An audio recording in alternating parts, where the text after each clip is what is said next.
연일 발생하는 BMW 화재로 화가 난 차주들이 BMW 임직원을 대상으로 고소장을 제출했습니다.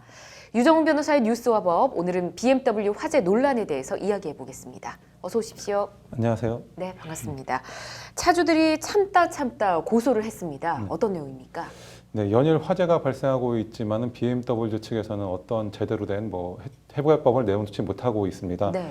결국 피해자 모임 회원 20여 명이 자동차관리법 위반으로 고소에 이르게 되었습니다. 예. 결국 자기 자신의 권리를 찾기 위해서 움직였다는 건데요. 회원들은 BMW 코리아 회장과 그리고 본사의 품질관리 부사장 관계자 총 8명에 대해서 자동차관리법 위반으로 고소를 진행했습니다. 네. 서울지방경찰청은 중요한 사회 문제인 만큼 지능범죄수사대에서 처리하도록 할 예정이라고 밝혔습니다. 그렇군요. 자, 구체적으로 자동차관리법상 무엇을 위반했다는 겁니까? 예, 자동차관리법 31조에서는 안전기준이나 안전운행에 지장을 주는 결함이 있는 경우에는 바로 시정조치를 계획을 공고하고 예. 그리고 시정조치를 하도록 명시되어 있습니다. 피해자들은 BMW가 이러한 의무를 위반하여 시정 조치는커녕 이런 결함을 은폐하고 축소했다는 혐의로 고소를 한 것이고요. 네. 혐의가 인정된다고 한다면 10년 이하의 징역 또는 1억 원 이하의 벌금에 처해질 수 있겠습니다. 그렇군요. BMW가 이 결함을 은폐 축소했다는 건 어떤 점에 근거를 두고 있는 겁니까? 네, 피해자 모임 측은 BMW가 2016년 말부터 판매한 신형 차량은 리콜 대상에 삼지 않고 있고 예. 그 차량들은 화재 사고가 발생하지 않고 있다는 점을 근거로 들고 있습니다. 반대로 해석을 한다면은 그 전에 생산된 차량 같은 경우에는 어떠한 문제가 있다는 것을 인지하고 개선을 했다는 것인데 예. 이를 숨기고 있었다는 것입니다. BMW 측에서는 EGR 밸브의 설계를 변경한 것을 보면 그런 하자를 숨기고 쉬쉬하면서 결함 사실을 공개하지 않았다는 것이 BMW 차주들의 주장입니다. 그렇군요. 이에 대해서 BMW 입장도 들어봐야 할 텐데요.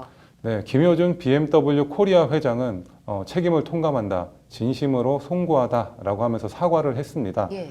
그렇지만 화재 원인 분석 결과가 올해 6월에 밝혀졌다라고 주장을 하고 있습니다. 네.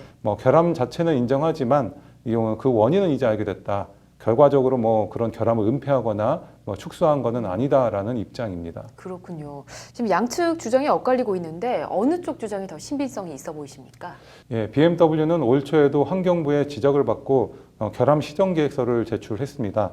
이 문건에 2016년 1분기 EGR 쿨러가 정상적으로 작동하지 않았다는 사고 접수가 50건이 있었고 이것이 국내 리콜 기준인 4%를 초과해서 본사에 보고를 했다는 내용이 있습니다. 지금처럼 화재 사고가 연일 발생하기 전에 어떤 리콜 등의 조치를 취하지 않는 것은 분명해 보입니다. 예. 단순한 늦장 대처인지 고의적인 은폐인지는 수사가 더 진행돼 봐야 알겠습니다만은 법적으로 처벌받을 가능성은 커 보입니다.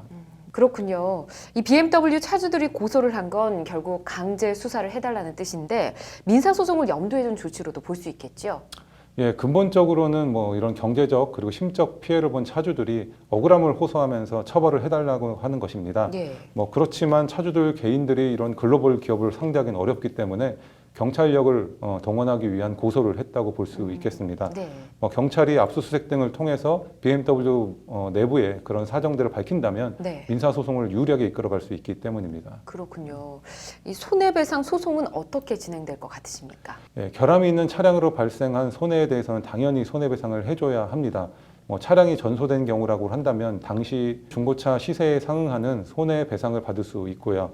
화재는 중고차로서의 가치 하락분이라든지 수리비를 청구할 수는 있습니다. 네. 그렇지만 이런 재산적 손해의 경우에는 재산적 손해를 배상받으면 어떠한 정신적 손해도 같이 배상을 받은 것으로 보는 판례의 태도 때문에 거창한 위자료라든지 이런 것들은 좀 받기는 어려울 것으로 보입니다. 그렇군요. 지금 여러 가지 조치가 언급이 되고 있습니다. 앞으로 어떤 제도 보완이 이루어져야 할까요? 네, 앞서 말씀드렸던 자동차 관리법이나 또 제조물 책임법 등이 이런 사안에 적용될 수 있는 법이기는 합니다. 네. 그렇지만 처벌이나 손해배상의 정도가 미비하기 때문에 이런 일들이 계속 재발되고 있는 것으로 보입니다. 앞으로 외국처럼 징벌적 손해배상이라든지 좀 처벌 수위를 높이는 이런 제도가 좀 마련돼야 될 것으로 보입니다. 예. 하루빨리 정확한 사태 원인 파악과 해결책이 나왔으면 좋겠네요. 오늘 잘 들었습니다.